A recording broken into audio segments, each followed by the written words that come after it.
pureza. Esto es principalmente porque se quiere asegurar también que lo que estamos añadiendo es únicamente nuestro reactivo de interés. No vamos a estar diluyendo ninguna otra cosa. Por eso es que se buscan reactivos que tengan un porcentaje de pureza de arriba del 98%. La mayoría de sales usualmente tiene un porcentaje de pureza de 98, 99, hasta 99.9%. Entonces, con esas no tenemos muchas dificultades. Eh, perdón. Deben de ser estables a temperatura ambiente. Entonces aquí no podemos utilizar cualquier sustancia, por ejemplo, que la ponemos sobre nuestra mano y se empieza a fundir. O nada más la sacamos del frasco y ya estamos viendo cómo es que está fundiendo. Tiene que ser bastante estables a temperatura ambiente. Y tiene que ser posible su secado en estufa. Entonces, si no tenemos una sustancia que podamos secar en estufa o en horno, vamos a tener problemas a la hora de sacar un estándar. ¿Por qué? Si no lo podemos secar en una estufa, va a ser muy difícil asegurarnos de quitarle toda la humedad. Y si no le podemos asegurar que se quita toda la humedad, la masa va a ser un poquito complicada de terminar. Porque el agua que tiene nuestro reactivo, al final de cuentas, está variando la masa que debería tener el reactivo. Si tenemos un sulfato de cobre, por ejemplo, eh, y lo comparamos con la misma masa de un sulfato de cobre heptahidratado, no vamos a tener la misma cantidad de sulfato de cobre puro. Va a haber una gran diferencia entre esas dos masas. Y eso ya va a estar repercutiendo en la concentración eh, de nuestra disolución. Y por eso es que tenemos que ser capaces de secar en la estufa nuestro estándar. No debe de absorber gases. Esto es un poquito más difícil de observar a simple vista. Esto ya tiene que ser bastante bien investigado a la hora de estar analizando nuestro eh, reactivo. Y es por la misma razón. Si absorbe gases, va a cambiar su masa y de esa forma va a estar cambiando nuestros resultados a la hora de hacer concentraciones. Debe reaccionar rápida y estequiométricamente con el titulante. Entonces, eh, lo que más vamos a ver es que debe reaccionar rápidamente. Hay situaciones donde la reacción es bastante lenta, ya sea por factores termodinámicos o factores cinéticos, puede ser cualquiera de los dos, pero si no reacciona rápido va a ser un problema, porque uno, la titulación va a ser muy lenta. Entonces tardaríamos demasiado tiempo tratando de utilizarlo para titular. Y dos, ver los puntos de viraje va a ser muy complicado. Entonces, eh, es preferible evitar este tipo de sustancias que tienen reacciones lentas con lo que vamos a utilizar. Y estequiométricamente es básicamente para no tener dificultades a la hora de hacer los cálculos durante el proceso de determinación de la concentración de la disolución que estamos titulando. Y debe tener un peso equivalente y grande. Entonces, estas son básicamente las características que tienen que cumplir un estándar. Si se dan cuenta, son varias, son muchas características que tienen que cumplir una sustancia para ser considerada un estándar. Y hay muchas sustancias que no lo cumplen. Entonces, estas sustancias que no lo cumplen no pueden ser utilizadas como estándares y puede ser que ahorita te estén preguntando, bueno, si no son estándares, ¿cómo es que aseguramos su concentración? Nos apoyamos de una que sí es estándar para determinar la concentración de una que no es estándar, pero eso lo vamos a ver un poquito más adelante. Entonces, indicadores de pH. Eh, Esto ya los vimos, ya creo que están familiarizados con los distintos indicadores que podemos utilizar. Los indicadores son básicamente un recurso que nos permite visualizar en el momento en el que completó la reacción. El cambio de color que se observa al punto final de la titulación nos indica también el volumen de valorante consumido para alcanzar ese punto y es el que nos deja realizar los cálculos para determinar la concentración de la disolución. Este cambio de color es a veces complicado observar dependiendo del indicador que estamos utilizando, porque no todos los indicadores tienen el mismo color. Son muchos indicadores y todos tienen características distintas en cuanto al intervalo de viraje de pH y en los colores que presenta. Entonces, el indicador más común utilizado es la fenoftaleína. La fenoftaleína es incolora en un medio ácido, pero cuando se encuentra en un medio básico se torna de un color fucsia. Este cambio ocurre más o menos a los 8.2 del pH, entonces nos ayuda a verificar cuándo es el punto donde la disolución que estamos titulando se empieza a tornar básica, donde deja de ser ácida y se torna básica. También lo podríamos usar al revés, pero es preferible utilizar un color distinto para cuando ocurren estos cambios. Con la fenolftaleína tenemos la dificultad de que empezamos de incoloro y terminamos de un color rosa fucsia. Pero este rosa fucsia ocurre cuando ya estamos en virajes en un pH muy alto, ya estamos en 10 más o menos, el rosa fucsia va a ser muy intenso. Cuando aún no hemos llegado a eso, cuando estamos apenas en 8.2, el rosa fucsia no es así de fuerte, sino que es más es un rosa un tanto pálido. Es tan así que si no tenemos ya la experiencia en el cambio del color, se puede volver un poquito complicado lograr diferenciar cuándo dejó de ser incoloro y cuándo ya es de un color rosa fucsia. Pero esto es algo que uno va aprendiendo conforme va practicando. Aquí no es como que hay un chivo para dejarnos saber bien cómo es, cuándo es el cambio de color, porque cada sustancia va a requerir una distinta cantidad de titulante. No es como que podamos decir, bien, ya le agregué 20 mililitros, ya más o menos va a virar, si la sustancia que estamos titulando es la primera vez que lo hacemos, porque no sabemos realmente qué es lo que tiene nuestra muestra. Entonces, tenemos que tener un ojo bastante perceptivo para este tipo de cambios de color bastante ligeros. Generalmente se recomienda colocar un papel blanco de fondo para que así sea un poquito más fácil de diferenciar el color, porque las mesas de los laboratorios generalmente no ayudan para detectar estos cambios de color y es por eso mejor colocar por lo menos una hoja de papel mayordomo abajo, que son blancas, para ser capaces de diferenciar este color. Cuando estamos trabajando una disolución que es básica y queremos ver cuándo se torna ácida, generalmente se utiliza el rojo de metilo. El rojo de metilo es rojo en medio ácido y es amarillo en un medio básico. Entonces, este cambio de color, uno pensaría que de rojo a amarillo también es bien marcado, porque son básicamente dos colores completamente distintos, pero igual que el rosa fucsia, tiene una etapa donde el color es bastante leve. Entonces, también se necesita tener esta capacidad de poder diferenciar leves diferencias en los colores. Y es algo que sucede con la mayoría de los indicadores. Entonces, sí sirven para detectar cambios, para ver cuándo se acabó la reacción, cuándo llegamos al punto de equivalencia, pero tenemos que ser capaces de utilizarlos bien, porque si no nos vamos a pasar del punto exacto donde fue la equivalencia y no vamos a tener buenos cálculos. Entonces, ¿qué necesitamos para hacer una titulación? No es muy complicado el equipo.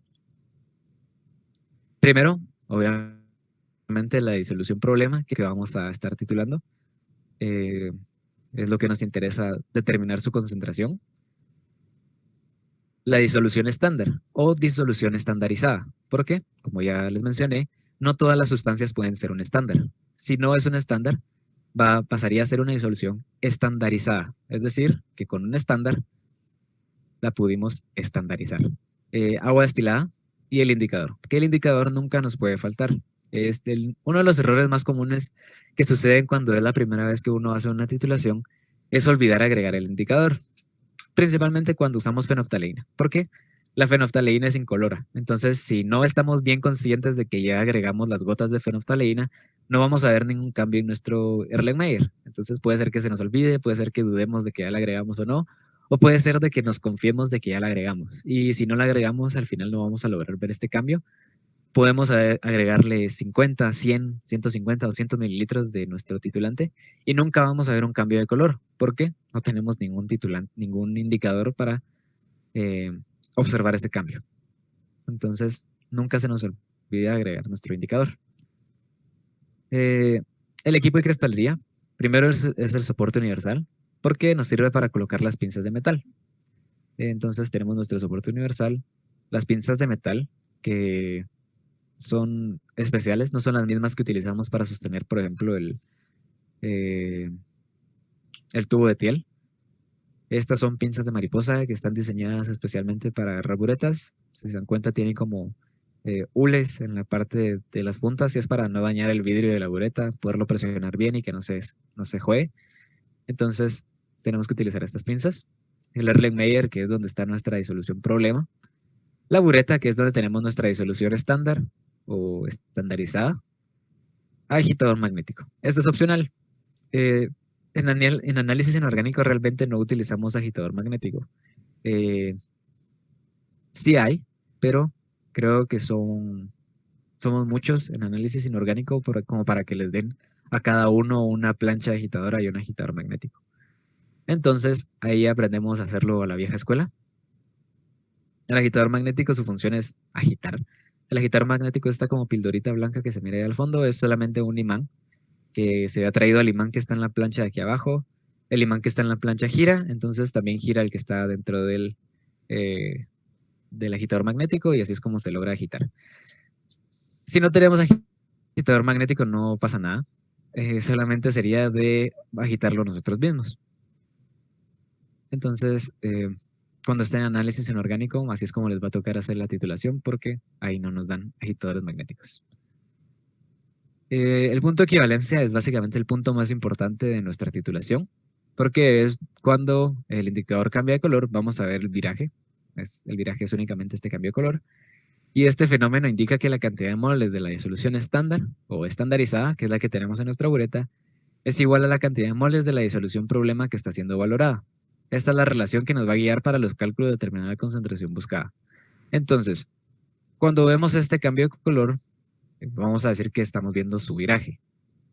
Y en este punto de viraje es el punto de equivalencia. Equivalencia porque estamos viendo que los moles de la solución estándar son iguales a los moles de nuestra disolución problema. Entonces, es de tener cuidado, encontrar el punto correcto y no pasarnos. Porque si nos pasamos, ya no vamos a poder asegurar de que ese fue el punto de equivalencia y los cálculos nos van a quedar mal.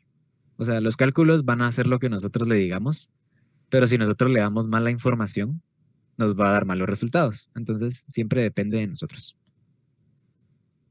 La estandarización, que es básicamente lo que les mencionaba sobre lo que tenemos que hacer cuando no tenemos un patrón estándar para la titulación. Entonces, la estandarización de soluciones es el proceso mediante el cual se determina con exactitud la concentración de una solución.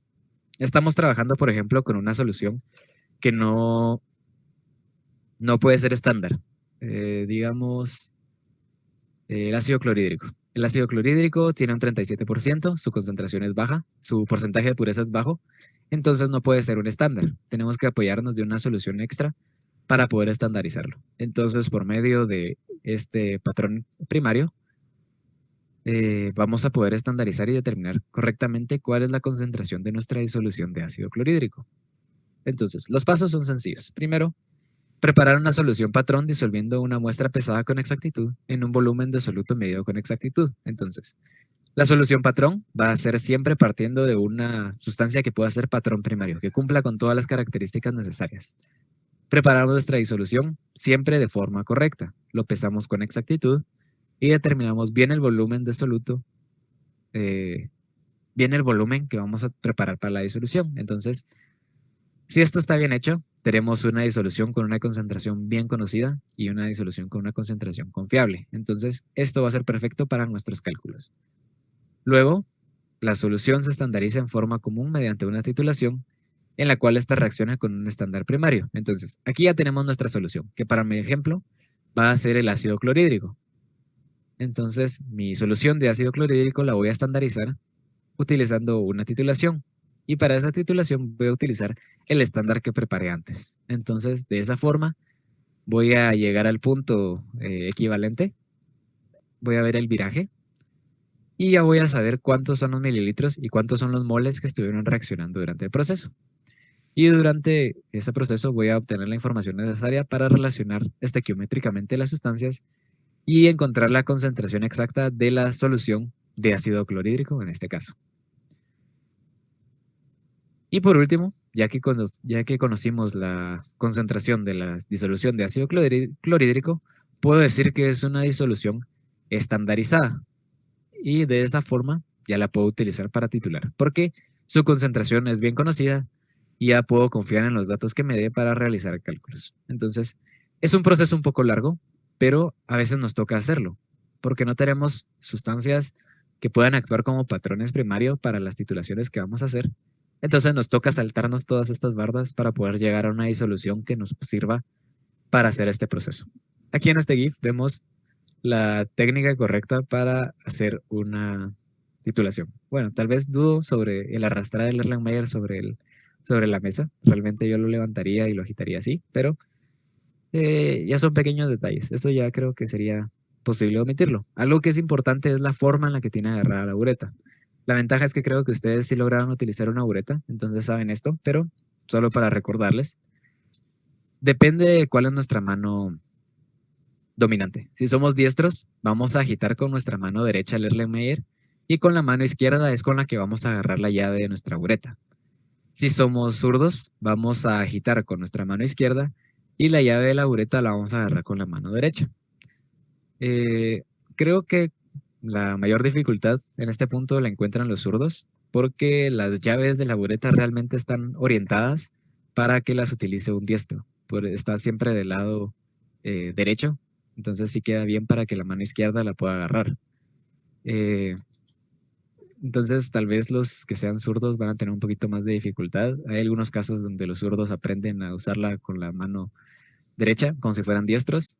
Eh, no hay ningún problema con eso, la verdad, pero se hace de esta forma porque nuestra mano dominante va a tener un mejor control a la hora de estar agitando. Entonces no vamos a tener tanta problemática con eso.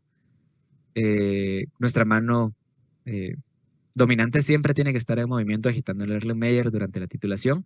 Esto es para asegurar la homogenización del titulante que estamos agregando, que no se esté concentrando solamente en un punto, sino que realmente esté reaccionando de forma homogénea con lo que tenemos en nuestro Erlenmeyer. Entonces, por eso es que usamos la mano dominante para hacer esto. Y la mano que no es dominante la usamos para manejar la llave porque realmente las llaves de las buretas son bastante suaves, son bastante fáciles de manipular.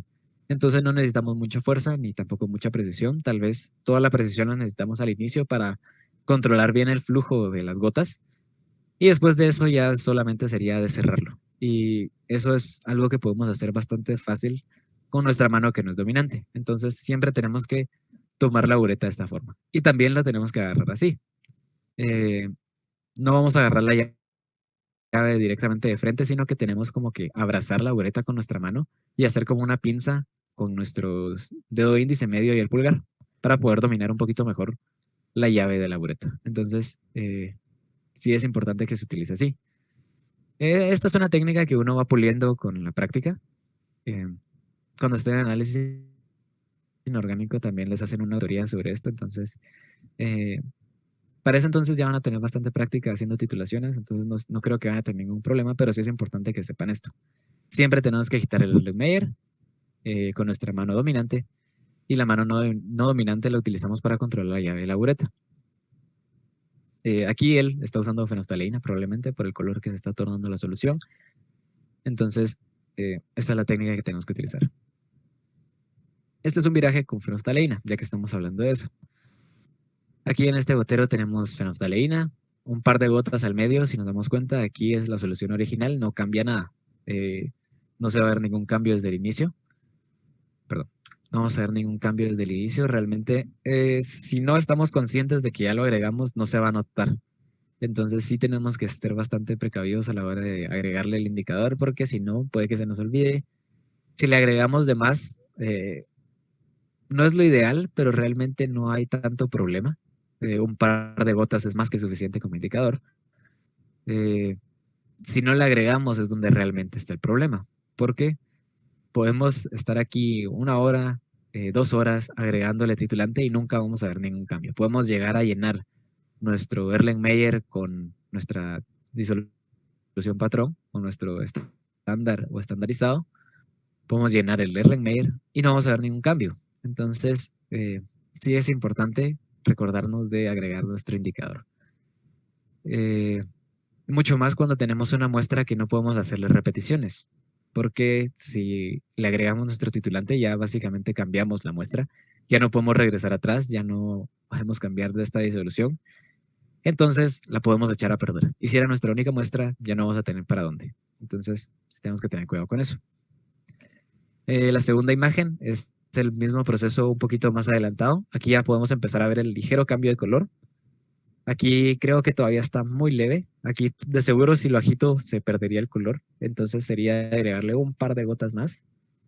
Y aquí ya se pasó. Aquí le agregó demasiado titulante, entonces el color fucsia es demasiado intenso. Ya no estamos en el punto de equivalencia, sino que estamos después. Y esto ya no nos sirve para hacer nuestros cálculos. Aquí no hay nada más que hacer, sino que repetir la titulación, porque estos datos no nos van a servir. Entonces, este es bien hecho una titulación. Aquí tenemos ese rosa pálido que nos va a servir para encontrar el punto de viraje. Si se dan cuenta, es bastante tenue el color, no es muy intenso, pero está bien hecho. Entonces, este sería el que usamos para reportar el volumen de titulante agregado. Este es un rosa muy intenso. Aquí ya nos pasamos por mucho el punto de equivalencia, entonces esto ya no nos sirve. Esto sería de volver a repetir toda la titulación. Entonces hay que tener cuidado cuando vamos agregando nuestro titulante y de esa forma ver bien cuál es el punto de viraje que estamos obteniendo. Algo que hacen normalmente es una práctica un poquito más lenta, pero sirve para asegurar la calidad de nuestros resultados. Imaginemos acá.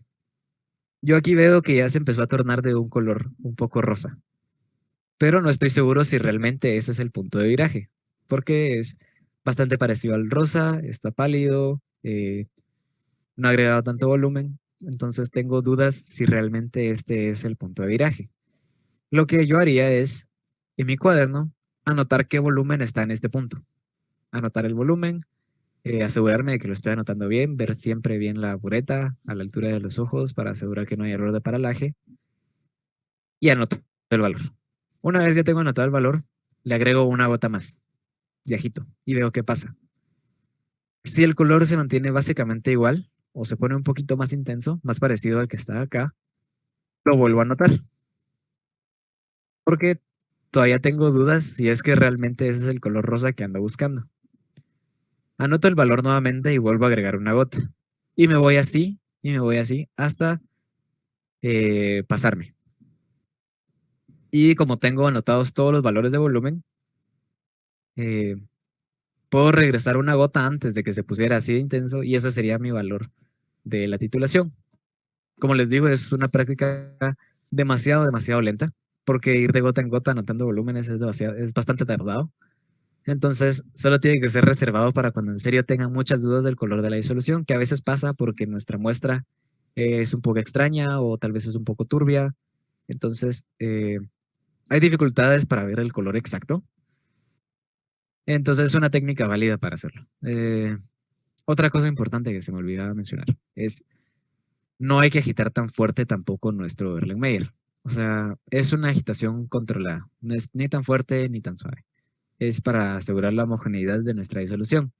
Porque si la agitamos muy fuerte, lo que puede pasar es que el CO2 de la atmósfera va a entrar en la disolución, se va a disolver en agua, por equilibrio se va a volver en ácido carbónico. Entonces, eh, esto va a terminar acidificando el medio y esto va a terminar haciendo que varíe nuestro punto de equivalencia. Entonces, si la agitamos muy fuerte, vamos a tener errores con nuestro resultado final. Entonces, la agitación tiene que ser controlada, no tiene que ser movimientos exagerados.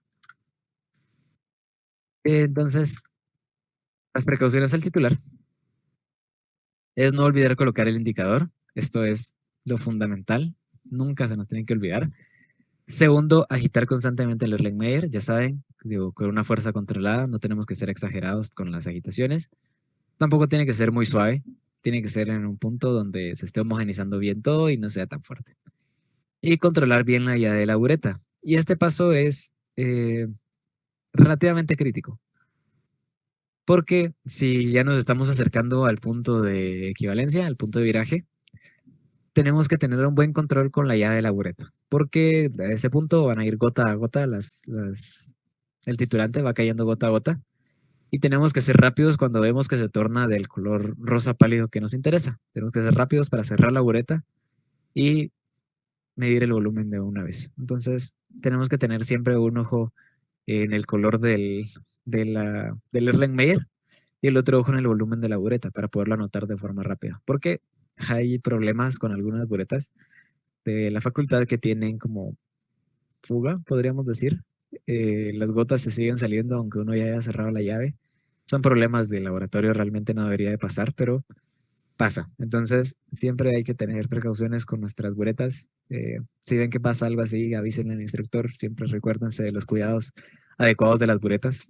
Entonces, nada, solamente que tengan precaución con estas tres cosas. Y con esto estaríamos con el fundamento teórico. No sé si alguien tiene alguna pregunta en este punto.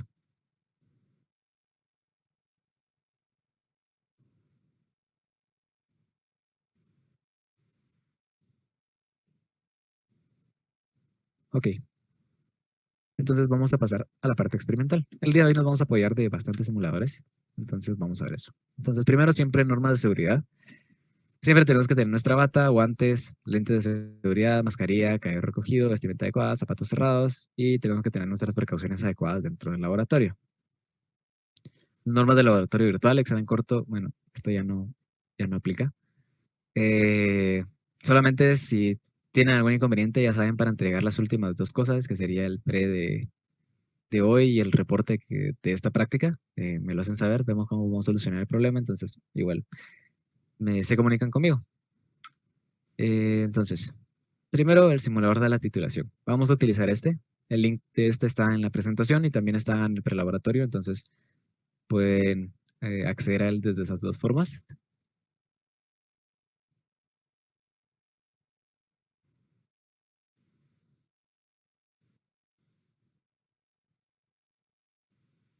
Ok,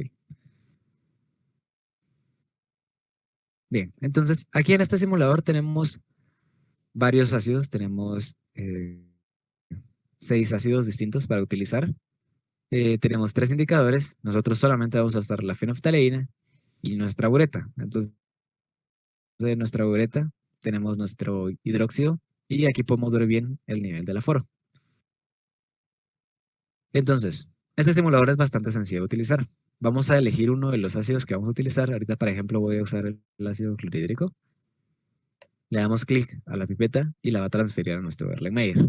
Una vez la transfiere, vamos a elegir un indicador. En este caso vamos a usar fenolftaleína.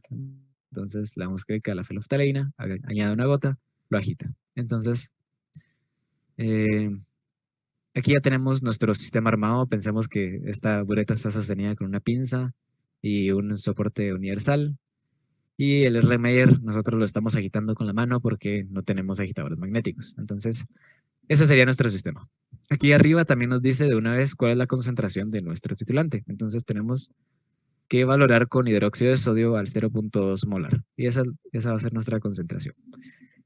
Entonces, para titular, lo único que tenemos que hacer es poner el mouse sobre la llave de la bureta. Y vamos a ir viendo cómo empiezan a caer las gotas. Aquí es importante que también tenemos que agitar el Erlenmeyer. No se nos puede olvidar.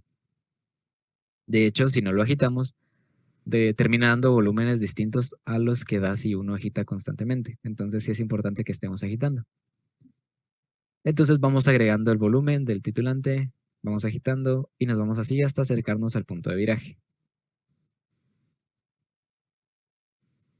Entonces, el del ácido clorhídrico, si no estoy mal, está más o menos por 15.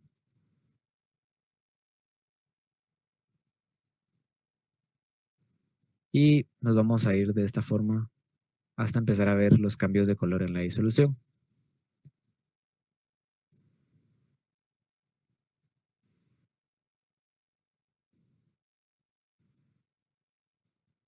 Este realmente en laboratorio es un proceso relativamente lento, en especial porque vamos de gota en gota hasta empezar a ver cambios de color.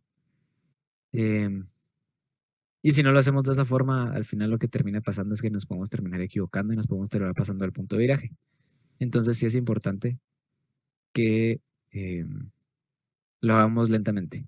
Ahí se habrán dado cuenta de que se tornó por un momento de rosa pálido, pero después de agitar se volvió a regresar a su color original.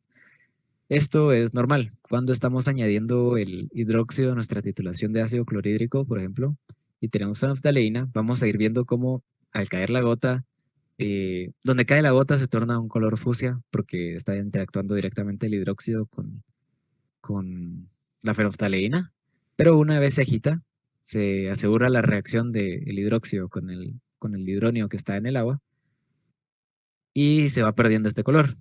Y es lo mismo que está sucediendo aquí. Lo que está pasando es que conforme nos vamos acercando al punto de equivalencia, hay menos hidronios para que reaccionen de forma libre. Entonces, se tarda un poco más en perder el color. Entonces, esta es una indicación de que nos estamos acercando al punto de equivalencia. Cuando el color permanece más tiempo después de agitarlo, es porque nos estamos acercando al punto de equivalencia. Entonces, aquí ya nos tenemos que ir bastante lentos. Si después de agitar se mantiene el color, es porque ya llegamos al punto de equivalencia, que en este caso sería aquí. Ya después de agitar bastante tiempo, ya nunca se perdió el color, entonces podemos decir que el punto de equivalencia o el punto de viraje está a los 15 mililitros. Aquí realmente es un poquito difícil de ver, primero porque el menisco no está como bien formado, es como varias líneas rectas, pero esto es mucho más fácil de ver en la vida real que aquí. Aquí vamos a asumir que está en 15 porque está como, se ve como más o menos entre las dos líneas, pero se ve más cerca de la línea del 15 que la del 14.9. Entonces vamos a decir que fueron 15 mililitros. Y ya con esta información somos capaces de realizar los cálculos para determinar la concentración de nuestra disolución de ácido clorhídrico, que fueron 20 mililitros. Entonces, eh, con esto podríamos hacer ya los cálculos. Solamente quiero ver si le sigo agregando se pone más intenso el color, porque eso no lo probé.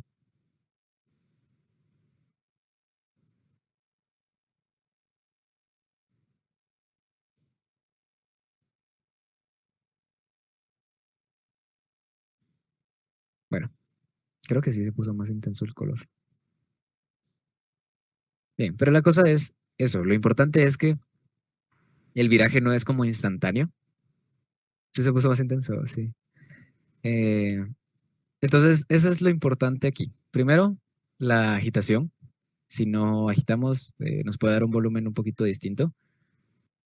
Segundo, el viraje no es instantáneo. El viraje es un proceso que va lentito. Sí, creo que sí se puso más intenso el color. Mientras más le agregan, entonces sí se van a poder dar cuenta que sucede cuando se pasan. Eh, el viraje no es instantáneo. Si se dan cuenta por parte del proceso, hay momentos donde la coloración se va eh, conservando un tiempo más, se va perdiendo y conforme se va manteniendo más tiempo es porque nos estamos acercando más al punto de equivalencia. Entonces, mientras más tiempo se queda el color del viraje, tenemos que ir con mucho más cuidado, porque significa que la siguiente gota podría hacer que el color se quede de forma permanente. Y si no tenemos cuidado con eso, la siguiente gota va a hacer que se quede de un color más intenso. Entonces nos pasamos del punto de viraje y ya nuestros resultados van a tener un poquito de dificultad. Entonces sí es importante tener cuidado con la titulación. Eh, entonces, para volver a hacer una titulación o si queremos hacer una repetición de esta porque sentimos que nos pasamos, es darle clic en este botoncito y regresa todo al inicio. Entonces, así se utilizaría este simulador. Solo como recuerdo, no vamos a utilizar tornasol ni verde de bromoquersol, solamente vamos a utilizar fenoftaleína. No sé si alguien tiene alguna pregunta sobre este simulador.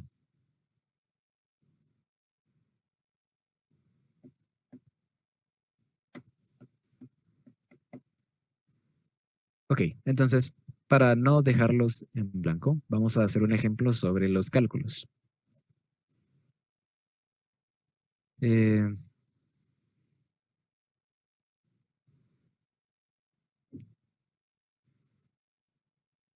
ok, entonces, hay distintos tipos de ácidos. No solamente existe un tipo de ácido general.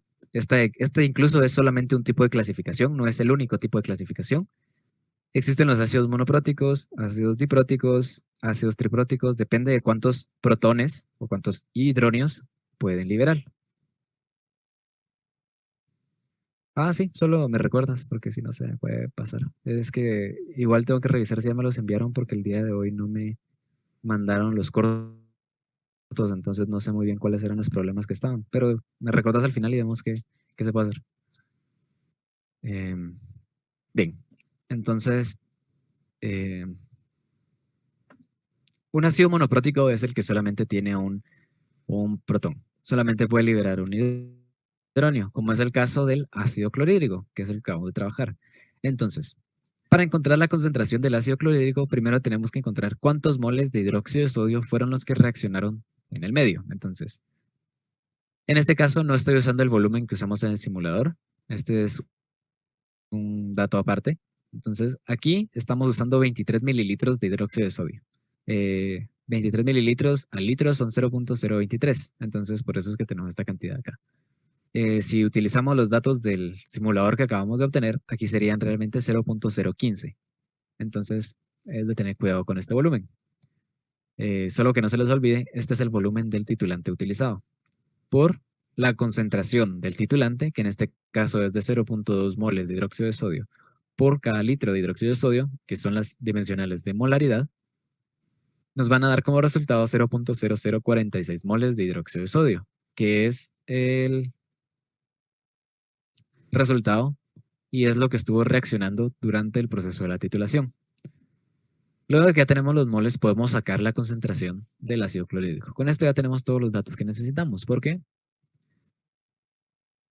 multiplicamos los moles de hidróxido de sodio que reaccionaron por la relación con la que reaccionarían estas dos sustancias. Para encontrar, este tal vez sea el paso más complicado de encontrar, porque para encontrar esta relación tenemos que escribir la ecuación de neutralización. Entonces, sabemos que como reactivos tenemos el ácido clorhídrico y el hidróxido de sodio, y como productos me van a dar cloruro de sodio y agua, porque es una reacción de neutralización.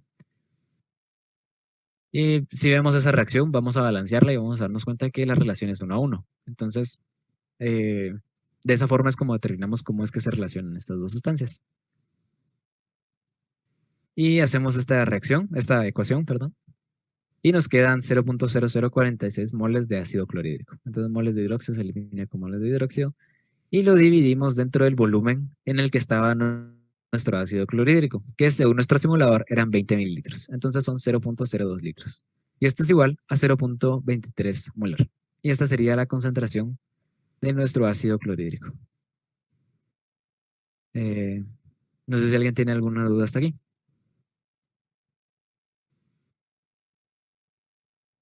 Yo solo quería ver si podía repetir, por favor, donde estás multiplicando los moles de hidróxido de sodio. Por favor, es que no escuché bien esa parte. Aquí, esta parte de acá.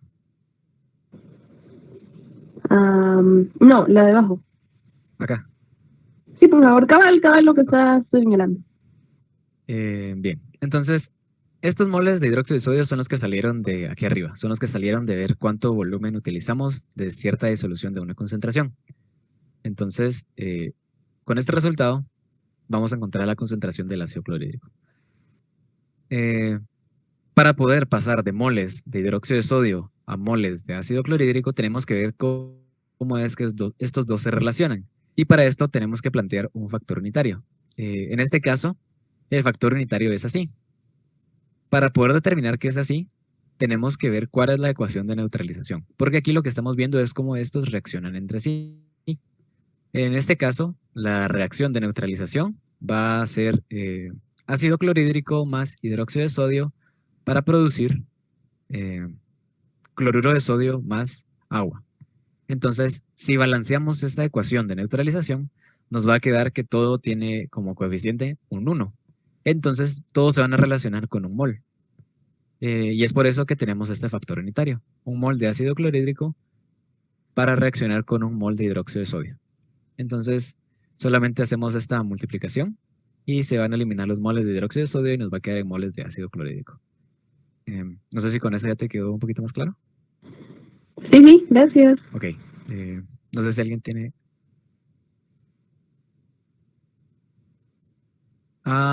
podemos verlo de esa forma. Cuando la reacción es sencilla, así como esta, que es bastante simple, y la mayoría de neutralizaciones realmente son simples, lo podemos ver así. En este caso, un mol del ion hidronio va a reaccionar con un mol de ion hidroxilo. Entonces, también lo podemos ver de esa forma. Pero no siempre se cumple esto. Entonces, generalmente es mejor ver la ecuación de neutralización completa para poder sacar esa relación. Pero cuando la reacción es sencilla, así como estos dos ejemplos que hay acá, podemos relacionar los hidronios con los hidroxilos y nos saca la relación molar que necesitamos. No sé si con eso respondí tu pregunta, Natalia.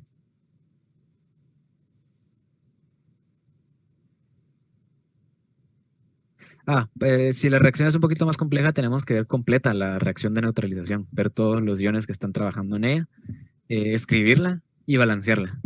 Y de esa forma es como vemos cómo es que se relacionan, porque al final de cuentas es una relación estequiométrica. Entonces, solo quiero ver si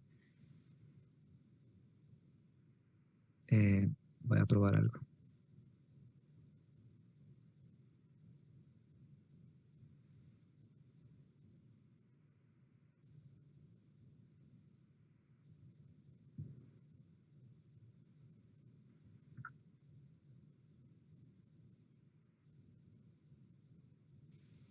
Bien, creo que pueden acceder a ese link, es una pizarra, a ver si me deja hacerlo. Estoy trabajando con mouse, entonces no creo que se vaya a ver también la letra, pero igual lo voy a compartir entonces. Aquí está. Bien. Entonces, me disculpo por la letra, pero estoy trabajando con mouse, no tengo lápiz inteligente, entonces puede que la letra se vea mal. Entonces, o lo voy a escribir. No voy a poner, no los voy a poner en pequeño los números porque no creo que pueda hacerlo aquí. Pero básicamente lo que tenemos aquí es Cl más, eh, para dar igual,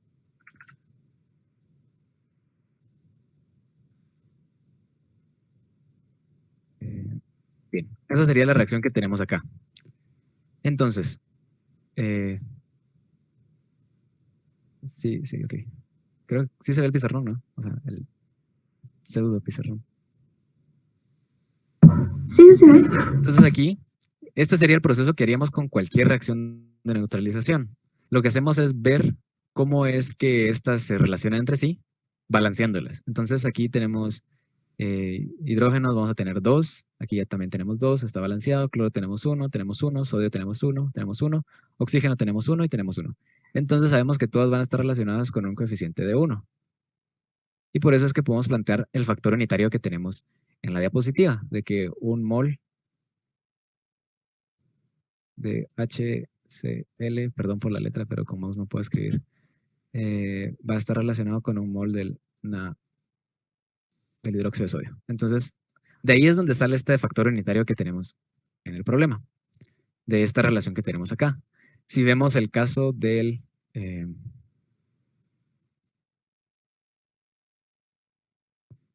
si vemos el caso contrario, que tenemos el segundo ejemplo del ácido que es diprótico, para encontrar ese factor unitario necesitamos balancearlo. Entonces, en ese caso, eh, solo, perdón,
Bien, me disculpo, chicos. Entonces, en la otra, que es el ácido poliprótico, diprótico, tenemos el ácido sulfúrico. Entonces, tenemos SO4 más, estamos usando la misma base. Entonces, ahí no vamos a tener diferencia. Para balancearla, esta va a ser un poquito más complicado. Igual los productos no van a variar mucho. Vamos a tener el sulfato sodio más agua. Entonces, y para balancearla ya vamos a encontrarnos con un ligero problema porque no vamos a tenerlo balanceado uno a uno. Eh, hidrógenos aquí tenemos 3, aquí solamente tenemos 2, sulfatos está bien, el sodio aquí tenemos 2, aquí tenemos 1. Entonces la forma de balancearlo va a ser con un 2 acá y con un 2 acá.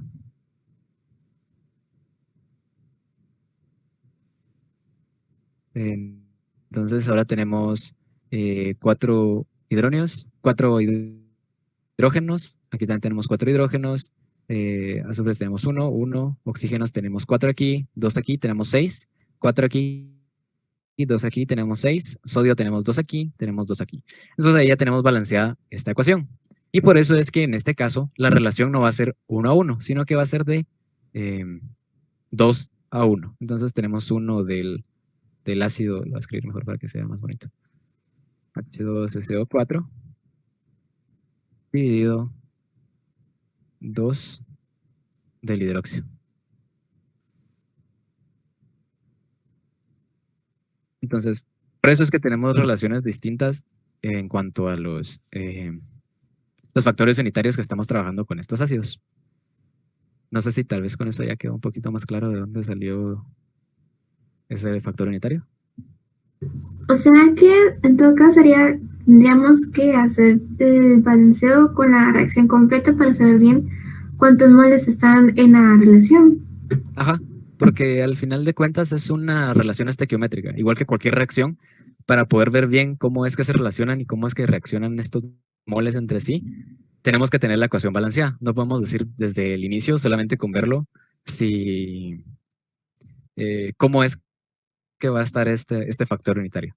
En estos casos, los ácidos son sencillos, las reacciones son sencillas, porque no hay muchos espectadores, digamos, no hay muchos iones extras, entonces es bastante fácil de balancear. Y la mayoría de reacciones de neutralización son así, no van a ser muy complicadas. Pero siempre es importante asegurarnos de que la relación se va a cumplir de esta forma, porque aquí si lo vemos es bastante fácil suponer que van a ser 2 hidróxidos los que tenemos que utilizar porque tenemos 2 iones hidronio. Entonces sabemos que un mol de hidroxilo solamente podría contrarrestar un mol de hidronio, pero como tenemos 2, vamos a necesitar 2 moles de iones hidroxilo, que también sería una forma lógica de verlo, pero es mejor asegurarnos bien analizando completamente la reacción de neutralización. Entonces, es como el procedimiento correcto y completo, pero si ya hemos visto esas reacción antes, podemos asegurar de que el factor unitario va a ser dependiendo solamente de los hidronios y los hidroxilos. Entonces, no sé si alguien tiene alguna otra pregunta.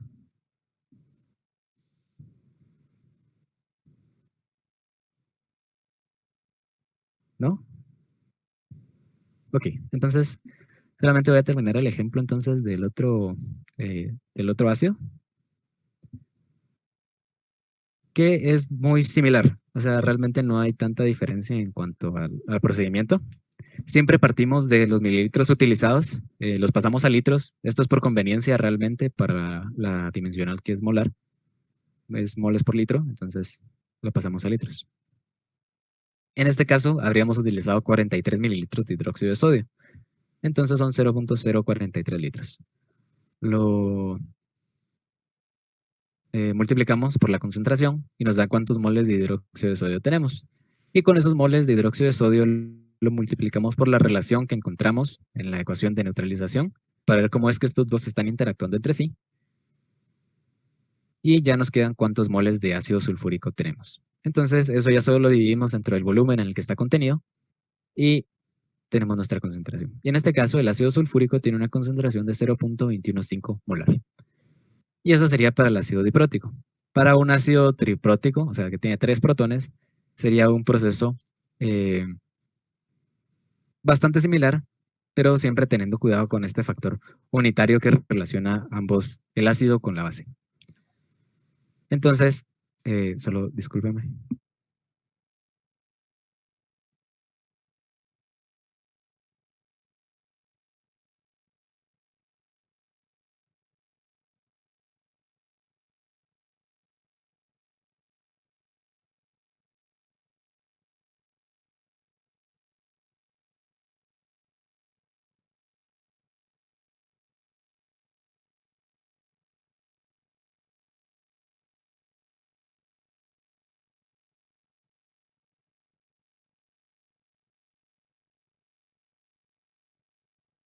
Chicos, solo denme un momento, ahorita regreso y respondo esa pregunta. Perdón.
Ya, perdón chicos. La diferencia entre los ácidos, eh, entre monoprótico, diprótico y triprótico, es básicamente la capacidad que tienen de liberar protones. Entonces, se refiere a los protones que tiene disponibles para liberar. Por ejemplo, el ácido clorhídrico es monoprótico, igual que el ácido nítrico.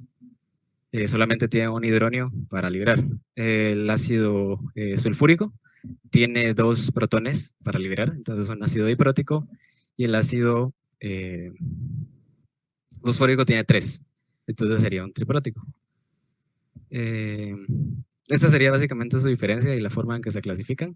Tienen otras clasificaciones, pero eso ya son un poquito diferentes y de hecho las vamos a ver un poquito más adelante. Entonces, esta sería la tabla que tienen que llenar utilizando ese simulador.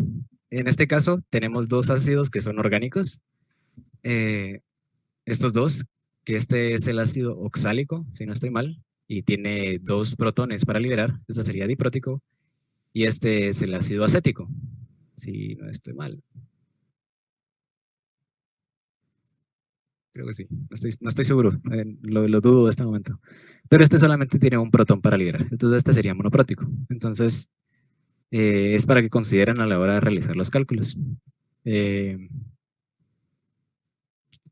Entonces, como este es diprótico, la relación con el hidróxido, con el hidróxido de sodio sería de 1 a 2, y este con monoprótico sería 1 a 1. Entonces, es solamente para cuando tengan que realizar sus cálculos. Igual, si les da duda cómo hacer los cálculos con estos dos ácidos orgánicos, me dicen.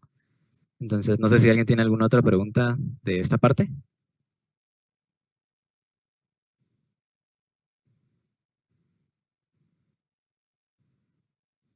Ok. Bien, entonces, este simulador es también un simulador de una titulación. Básicamente podríamos decir que lo mismo, tal vez este simulador es un poquito más completo, pero no tiene tantas sustancias. Entonces este es opcional, este realmente no lo tienen que hacer si no quieren, solamente por si quieren practicar un poquito más con las titulaciones. Entonces, eh, ya dependerá de ustedes. Este no está en el prelaboratorio porque no es obligatorio, pero está aquí en la presentación por si lo quieren utilizar. Eh, Ahora sí, este simulador nos va a servir para determinar del pH de diferentes sustancias. Entonces, nos vamos a pasar a este simulador.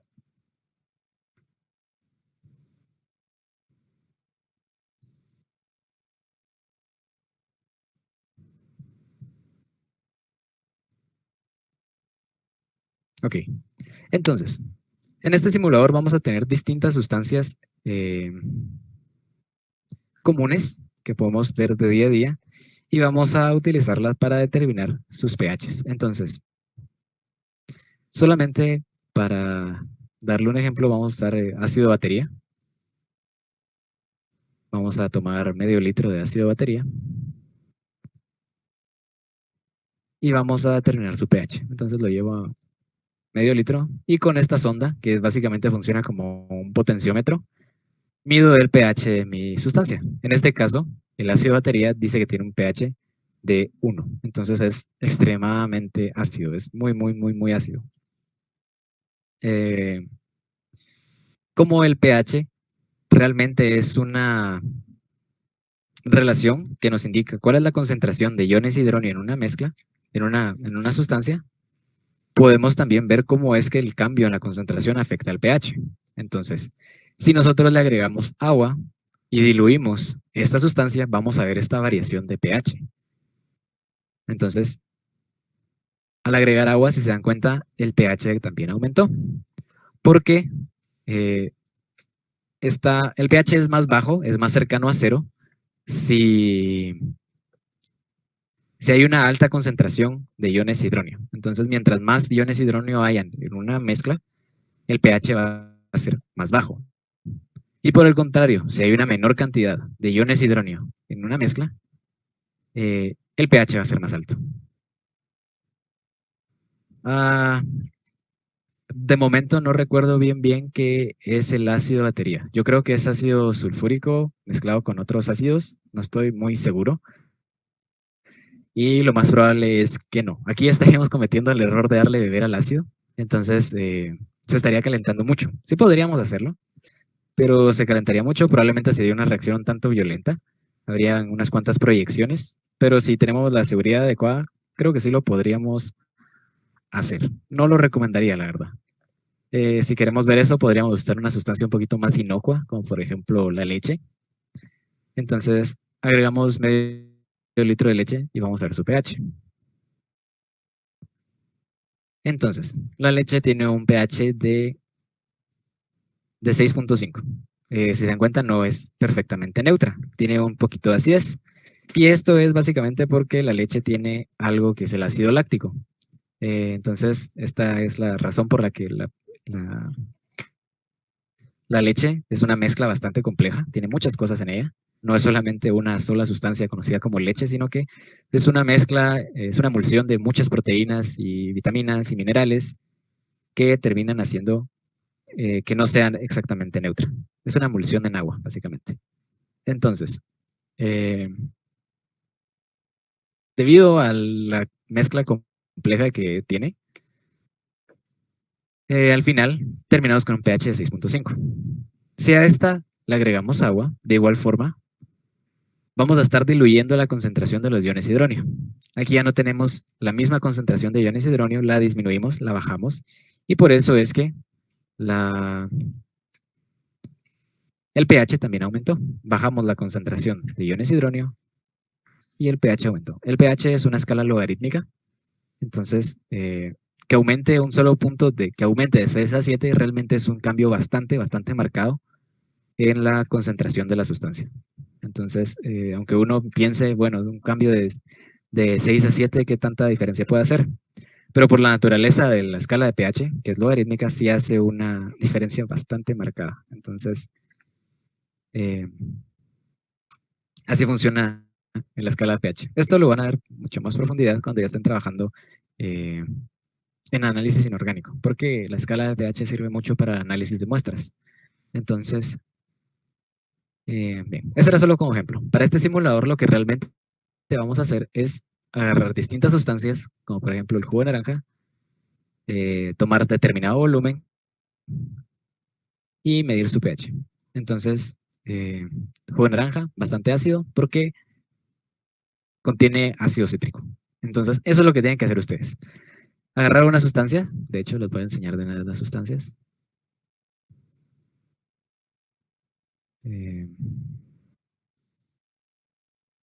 Sí, de hecho, eso es lo que les voy a enseñar. Hay una tabla en la presentación.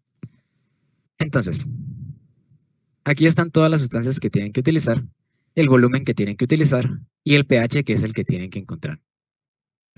Entonces, lo que tienen que hacer es, una vez encuentran el pH, van a discutir sobre por qué es que tiene ese pH. ¿Qué razón hay para que el café tenga un pH ácido, por ejemplo? Porque si no estoy mal, el pH del café es de 5.5, más o menos. Investigar por qué sustancias tiene el café, qué moléculas puede tener el café que le den ese carácter ácido. Y lo mismo van a hacer con el resto de las sustancias. O si es que tiene un carácter un poquito más básico, igual, tratar de explicar por qué. Entonces, no sé si alguien tiene alguna pregunta con este simulador. Sí, de hecho, les voy a hacer spoiler, que lo encuentran bastante fácil, pero el vómito, debido a nuestros jugos gástricos, tiene un carácter bastante ácido. Ajá. Entonces, por eso es que a veces cuando tenemos agruras o vomitamos, incluso sentimos que nos quema la garganta. Nos quema la garganta porque tiene un carácter muy ácido. De hecho, el pH de nuestros jugos gástricos es alrededor de 1. Entonces, el estómago no tiene problemas porque está recubierto. Ahí no vamos a tener ningún problema con los ácidos. Pero nuestra garganta, nuestro esófago, ya no tiene ese mismo recubrimiento. Entonces, por eso es que cuando tenemos, por ejemplo, agruras, sentimos que nos quema. Es por el pH de los jugos gástricos. Entonces, sí se encuentra bastante información sobre eso.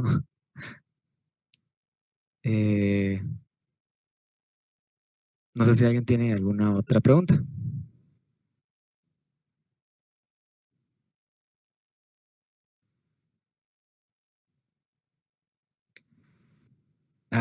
Pues supongo que igual que como estudian el resto de los fluidos biológicos, los químicos biólogos, pidiendo muestras.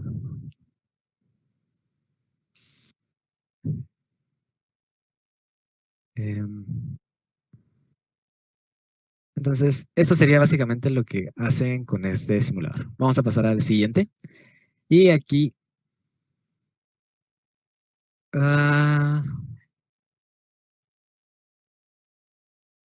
depende del mes, obviamente.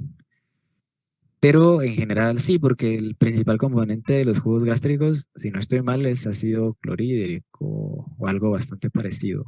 No recuerdo bien, no me citen en eso. No estoy seguro. Recuerdo algo así, pero tal vez lo escuché hace como 4 años, entonces no estoy muy seguro. Pero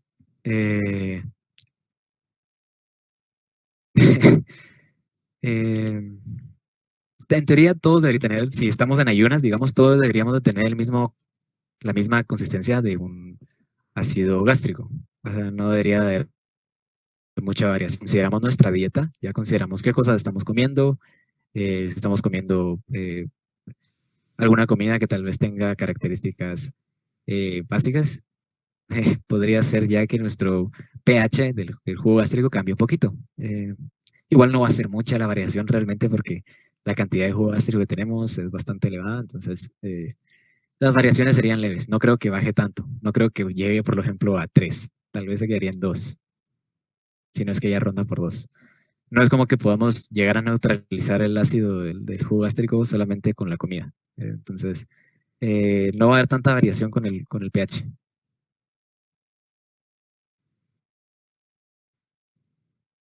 No sé si alguien tiene alguna otra pregunta.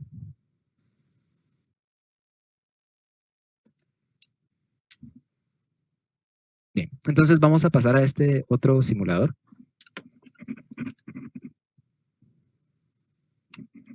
En este simulador lo que vamos a hacer es ver las otras características de los ácidos, la otra forma que tenemos de clasificarlos. Entonces, me voy a pasar al simulador. Este creo que es un tema que aún no ven en la teoría, pero ya no tardarán en verlo. Eh, entonces, vamos a entrar a este simulador. Este simulador es bien sencillo, no vamos a tener mucho problema con este. Entonces, entramos al simulador y no vamos a entrar a mi solución, vamos a entrar a la introducción, porque aquí tenemos toda la información que vamos a utilizar. Entonces, aquí vamos a ver el otro tipo de clasificación que tenemos para los ácidos y las bases. De momento solamente los conocemos como que la sustancia es ácida o la sustancia es básica, no importa cuál sea su estructura, cuáles sean sus componentes, ácido, ácido, base, base. Pero no es así. Realmente hay clasificaciones. Primero tenemos el agua, que el agua es neutra, de hecho la medimos y tiene un pH de 7, entonces la concentración es perfectamente neutra. Tenemos que su composición va a ser agua. En este caso consideramos que son 2 moléculas de agua porque tenemos que ver la neutralización entre los iones hidronio que puede liberar el agua y los iones hidroxilo que quedan como resultado. Entonces, realmente el agua no se mantiene perfectamente como la molécula de agua que conocemos, sino que está en un equilibrio constante. Está en un equilibrio que está variando a iones hidronio disuelto, a iones hidroxilo disueltos que se vuelven a emparejar y se vuelven a disociar, se vuelven a emparejar, se vuelven a disociar. Entonces, por eso es que tenemos esta flechita que va en ambas direcciones. Tenemos nuestro equilibrio en la disolución. Si ya vemos un ácido fuerte, que es una de las clasificaciones, vamos a tener esto. Entonces, tenemos un ácido y tenemos agua, porque está disuelto en un medio acuoso. Después de interactuar con el medio acuoso, nuestro ácido se va a disociar. Nos va a quedar la parte con carga negativa de nuestro ácido y el ion hidronio se va a ir al medio. El ion hidronio puede interactuar con el agua formando este tipo de molécula que es H3 o más. Es raro ver que lo reporten así, pero también puede ser utilizado. Entonces, si lo ven así, no se sorprendan. Básicamente lo que está diciendo es que hay... Ajá, exactamente. Si fuera ácido clorhídrico, quedaría el cloro libre. Quedaría como cloro menos. Entonces sería el cloro menos. Entonces, esto básicamente lo que nos quiere decir es que el ion hidronio está flotando en el medio así libre. No está emparejado de una forma muy fuerte a otras moléculas, sino que está en el medio. De hecho, lo vemos reflejado en el pH de la sustancia. Aquí vemos que con un ácido fuerte tenemos un pH de 2. Y se debe básicamente a que tenemos un exceso de iones hidronio en el medio. Este exceso de iones hidronio está causando el aumento y técnicamente la disminución del valor del pH. Y si vemos la flecha también es importante, porque aquí la reacción va en una sola dirección. La disociación del ácido en medio acuoso no es reversible como lo vimos con el agua. Aquí literalmente se está disociando y no se está volviendo a emparejar con el ion cloruro, digamos, como habían puesto en el ejemplo. Entonces, no hay forma de que regrese otra vez a emparejarse. Este es un ácido fuerte.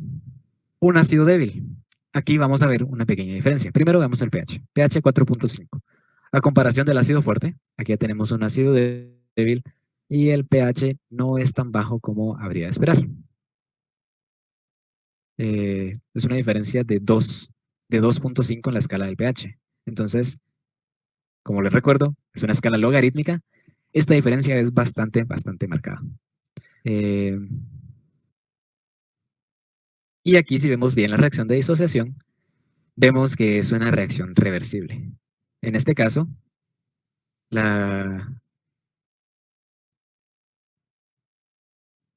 la reacción puede ir en ambas direcciones. Entonces, los iones hidronio no van a quedar perfectamente libres.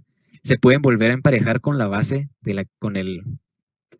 con la base de la que salieron. Entonces, tenemos un ion hidronio aquí, que está libre y de la nada se encuentra con esta base, este ion A- que se encontró, se vuelven a emparejar, se vuelve a formar este ácido, pero como están en medio acuoso, se vuelve a disociar y ese proceso se repite constantemente. Entonces no va a haber un punto donde haya un exceso tan grande de iones hidronio como en el caso de los ácidos fuertes.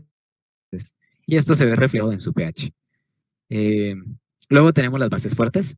En este caso tenemos esta sustancia que, al igual que los ácidos fuertes, la dirección ronda en una sola dirección. Aquí vemos que se disocian por completo y nos quedamos con un exceso de iones hidroxilo en el medio. Entonces ya no los podemos volver a asociar con el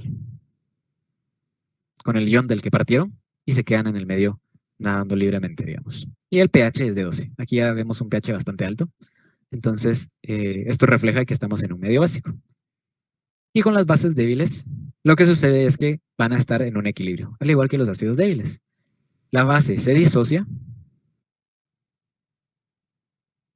y va a estar en un equilibrio con iones hidroxilo que se vuelven a asociar con la base, se vuelven a disociar y se mantienen constantemente así. Entonces no va a haber un momento donde haya un verdadero exceso de iones hidroxilo.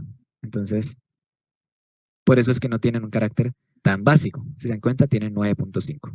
Entonces, esa sería como la otra clasificación de los ácidos y las bases. Pueden ser ácidos fuertes, ácidos débiles, bases fuertes o bases débiles. Y va a depender mucho de cuál es la base que estén trabajando. Este tema creo que lo tocan levemente ahorita en general y ya le entran más a profundidad con en análisis inorgánico. Este es uno de los resultados. El otro resultado que vamos a hacer va a ser con este foquito. Entonces, al igual que los electrolitos fuertes y electrolitos débiles, su capacidad de disociarse también tiende a afectar su capacidad de conducir. Entonces, vamos a introducir nuestro perfecto sistema eléctrico en nuestro bañito. Lo metemos y vemos cómo conduce. En este caso solo tenemos agua, no tenemos nada disociado en ella. La intensidad de la luz es bastante baja, entonces vamos a decir también que la conductividad es baja. Aquí realmente no podemos hablar directamente de conductividad con un valor porque no tenemos un aparato como un conductímetro, no tenemos alguna forma de asegurarlo así, la conductividad que vamos a tener. Eh, entonces nos vamos a basar únicamente en la intensidad de la luz. Vamos a compararlo así como hicimos la semana pasada con la intensidad de los colores, utilizando signos. Vamos a ver la intensidad de la luz utilizando signos más para ver qué tan fuerte es o qué tan débil es. Entonces, esto es solo agua. Si colocamos un ácido fuerte, vean la intensidad de la luz. Es mucho más fuerte y tiene que ver con su capacidad de disociarse y mantenerse disociada. Si lo comparamos con el ácido débil, la intensidad es más baja porque no se mantiene perfectamente disociado, sino que van a haber momentos donde eh, las moléculas están así como al inicio, que están sin cargas eléctricas. Aquí sí ya tienen cargas. Eh, Aunque también es importante darse cuenta de que, aunque no se disocie perfectamente, tiene una intensidad mucho más fuerte que la del agua, porque el agua no tiene nada que se mantenga perfectamente disociado. Entonces, eh, ácido débil tiene una mejor conductividad que el agua, y el ácido fuerte tiene una mejor conductividad que el ácido débil. Y lo mismo sucede con las bases. La base fuerte tiene una conductividad bastante alta y se ve reflejada en la intensidad de la luz, y la base débil tiene una conductividad un poquito más baja y por eso una intensidad de luz un poquito más baja.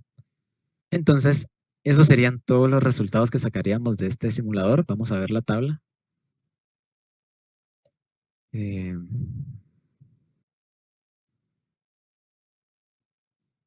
la tabla que tendrían que hacer es esta. Entonces tenemos nuestras 5 sustancias: agua, ácido fuerte, ácido débil, base fuerte, base débil. El pH, que lo encuentran con la sondita que estaba en el simulador, y la conductividad, que va a ser la intensidad de la luz. Entonces, para indicar la intensidad de la luz, vamos a utilizar signos más. Si la intensidad de la luz es baja, solo le vamos a colocar un signo más, y conforme va aumentando la intensidad, le vamos aumentando el número de signos más. Entonces, el ácido fuerte serían 3 signos más, por ejemplo, y el ácido débil serían 2 signos más, y el agua solo sería un signo más. Y así es como hacemos esta tabla. Ya a ustedes solo les queda pensar en el título y que sea descriptivo y la fuente. No sé si alguien tiene alguna pregunta con este simulador.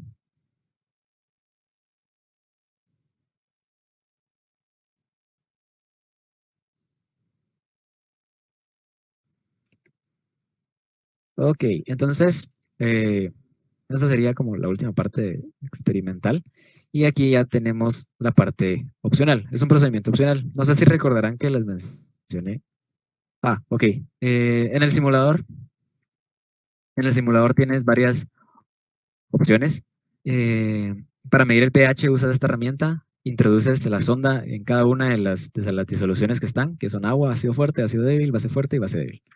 Y con el foquito que está aquí, que sirve para medir conductividad, aunque no nos da un valor de conducción, sino que nos da más la intensidad de la luz, vas a ver cuál es la intensidad de cada una de estas disoluciones. Entonces, de esa forma vas a lograr armar esta tablita usando esas dos herramientas y usando las sustancias que estaban ahí en el simulador. Eh, Eso es todo. No es tan complicado este simulador. ¿Sí? Ok. Igual si no, si igual si les quedan dudas, ya saben, me pueden preguntar. Entonces, procedimiento opcional. Si se recordarán, una vez les mencioné sobre un papel pH que se podía hacer utilizando eh, repollo morado. Entonces, en este caso, nos pareció bastante conveniente que si tenían ustedes la oportunidad de hacerlo, si tienen la disposición, aprendan cómo hacerlo. La verdad no es muy complicado, es bastante sencillo y de una vez les facilitamos el procedimiento para que ustedes no tengan que investigarlo. Entonces, el procedimiento es hervir aproximadamente 100 mililitros de agua, cortar entre 1/3 y 1/2 de repollo morado en un recipiente hondo, colocar el repollo, agregar el agua hirviendo, dejar reposar, filtrar usando un embudo y algodón para quedarnos solamente con la parte líquida. Sobre el agua obtenida, bien, colocar papel filtro, realmente funciona cualquier tipo de papel, solamente es el papel filtro porque tiene una mejor absorción, entonces es útil para eso. Entonces, si no, pues no hay ningún problema, pueden usar papel Bond, en teoría debería funcionar bien. Le esparcen con una micropipeta o un gotero el líquido que salió del filtrado. Entonces, lo esparcen, dejan que se seque y una vez ya seco pueden cortar el papel en tiras y ahí ya básicamente tendrían su papel pH listo. Solo les tocaría elegir sustancias y medir el pH utilizando el papel que acaban de preparar. Entonces, no es muy complicado, tal vez sí tiene un poco de tiempo. Entonces, yo sé que a nosotros como estudiantes universitarios lo que menos tenemos es tiempo, pero si tienen la oportunidad de hacerlo, aprovechen. Es bastante interesante, es muy bonito los cambios de colores. No solamente funciona con repollo morado, en teoría funciona también con la cebolla morada y con la remolacha, si no estoy mal, porque también tienen antocianinas, pero no son las mismas antocianinas que tiene el repollo morado. Entonces no van a ver exactamente lo mismo, el mismo color. O sea, pueden probarlo, no, no lo recomiendo, pero eh, creo que funciona. No estoy muy seguro. Porque fijo no van a ver los mismos colores, creo yo, porque no son las mismas antocianinas. Las antocianinas son metabolitos secundarios de las plantas, especialmente las plantas que tienen coloraciones moradas. Entonces, eh, no todas son iguales. Algunas plantas producen distintos tipos de antocianinas. Entonces, puede que no tengan los mismos colores, pero sí va a funcionar en el punto de vista de que debería de cambiar de color al estar a distintos pHs. Entonces, igual podrían ver este fenómeno. Estos son los colores que podrían esperar usando la repolla morada. Entonces, aquí más o menos tengo una tablita para ver cuáles son los pHs. Si usan otra cosa, les tocaría investigarlo y ver si funciona, porque realmente nunca he probado con algo que no sea. perdón, que no sea el repollo morado. Entonces este sería procedimiento opcional. Ya saben, si no es obligatorio. Si lo hacen, lo agregan como un anexo y con eso estaríamos. No sé si tienen alguna pregunta.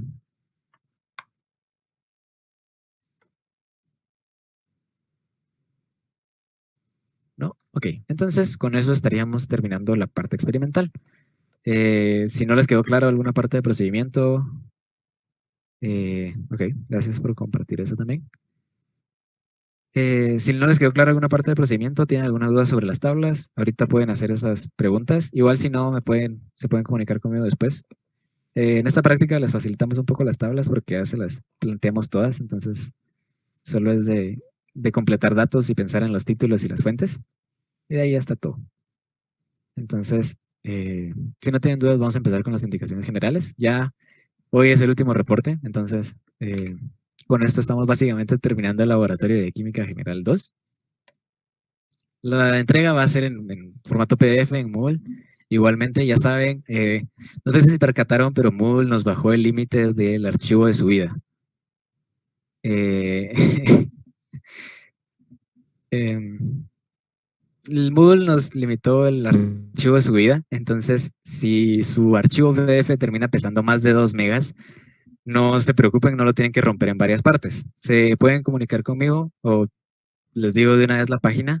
Hay una página que se llama I Love PDF, si no estoy mal, y ahí puede uno comprimir uno de sus archivos PDF. Entonces, les puede pasar de un archivo PDF de 5 megas, se lo termina comprimiendo a 200, 300 kilobytes. Entonces, me ha estado sirviendo mucho también a mí para mis entregas en Moodle. Entonces, así se evitan el problema de tener que subirlo en varias partes o tener que reducir la calidad de las imágenes o algo por el estilo. Ahí solamente comprimen un poco el archivo, se pierde un poquito la calidad, pero es algo que casi no se nota. O sea, se notaría si estuviéramos imprimiendo un póster o algo por el estilo, pero aquí no afecta. Entonces, esa sería la forma para solucionar este límite que nos puso Moodle.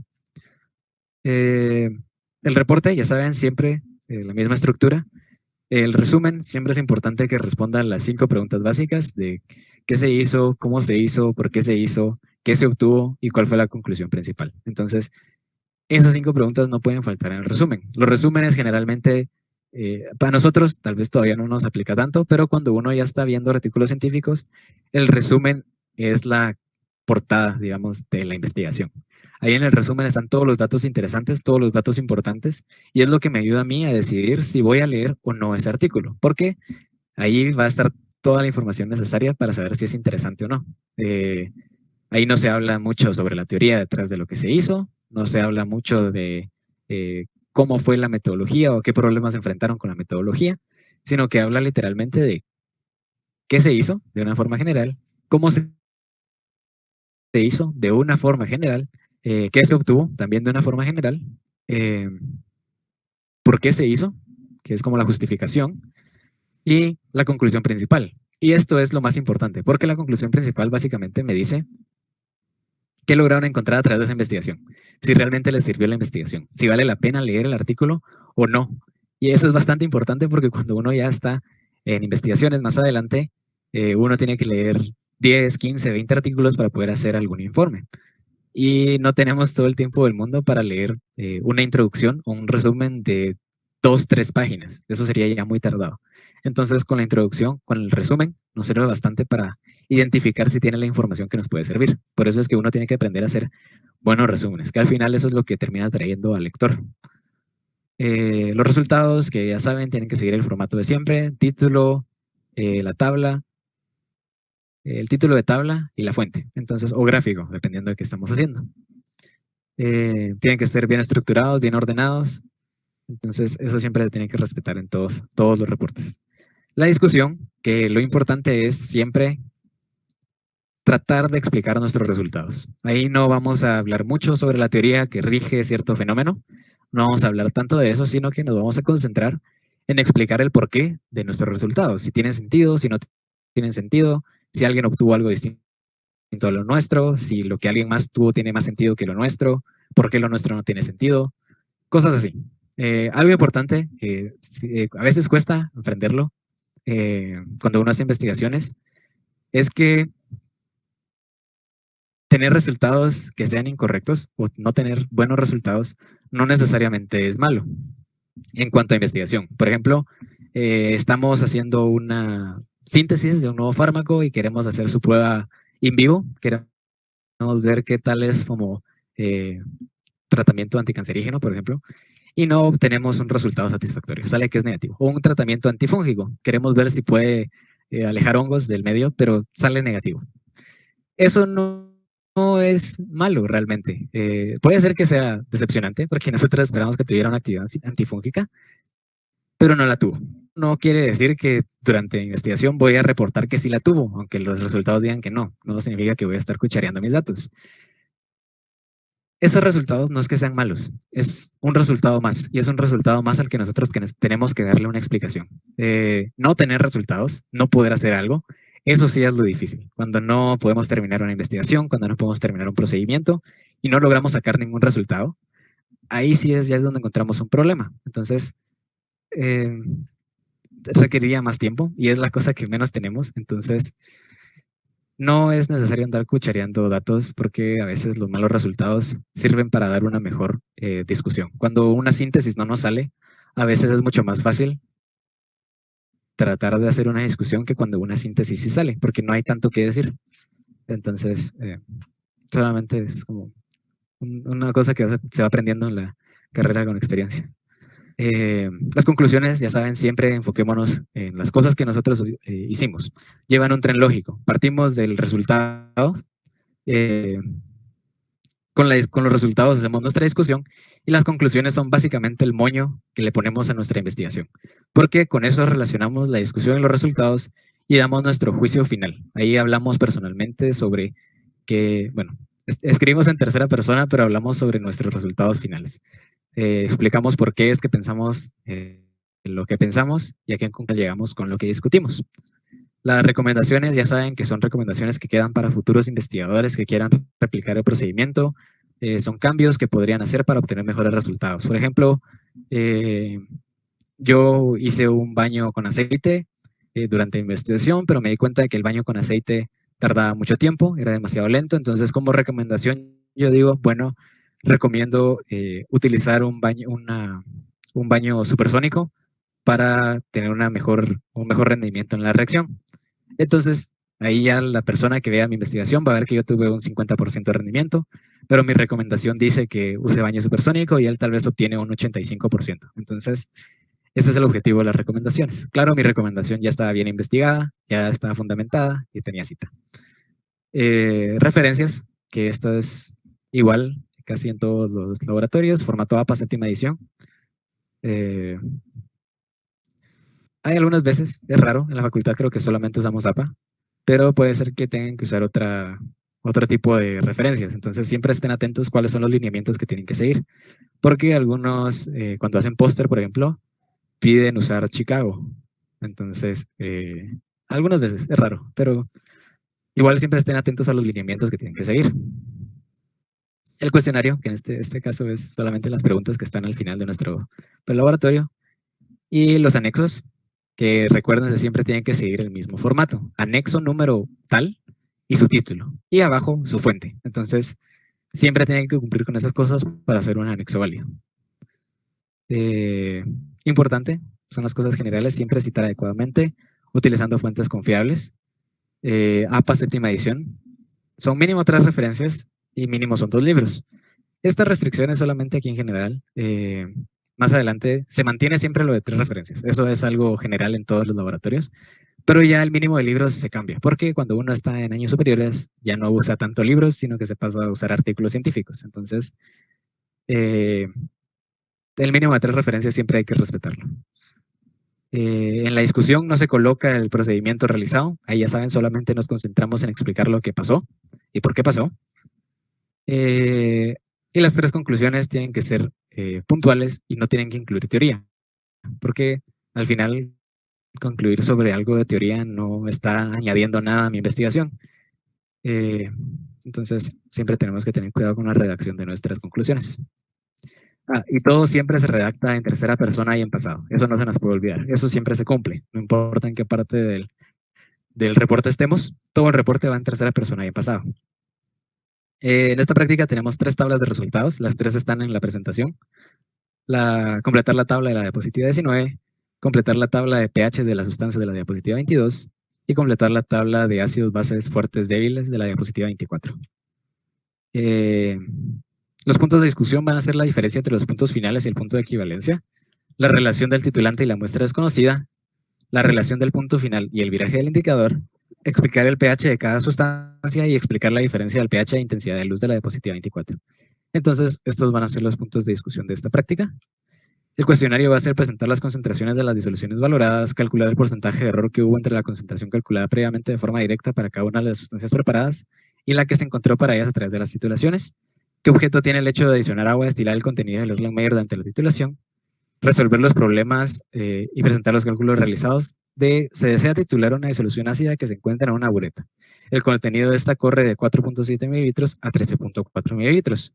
El estándar es una disolución básica, de la cual el volumen usado fue 8.1 mililitros y su concentración es 0.6 normal. ¿Cuántos equivalentes tiene el estándar? ¿Cuántos equivalentes hay a 1 litro de la disolución valorada? ¿Qué normalidad tiene la disolución valorada? ¿Qué productos hay en el punto final? ¿Y cómo se clasifica la sustancia valorada? Entonces, este es el cuestionario. Lo estamos adicionando ahorita. Y la fecha de entrega son 8 días hábiles, ya saben. Entonces les toca entregarlo el próximo martes. La hora límite de entrega es a las 23:59. A partir de ahí se empieza a tomar como retraso. Igual si tienen algún problema me lo hacen saber. Y que no se les olvide entregar la constancia de asignación. Si no la han entregado todavía o no saben cómo sacarla o no se recuerdan cómo sacarla, tienen que entrar a su página de sede. Entran a su usuario de sede donde se asignan cursos. En la barra de arriba, a la parte de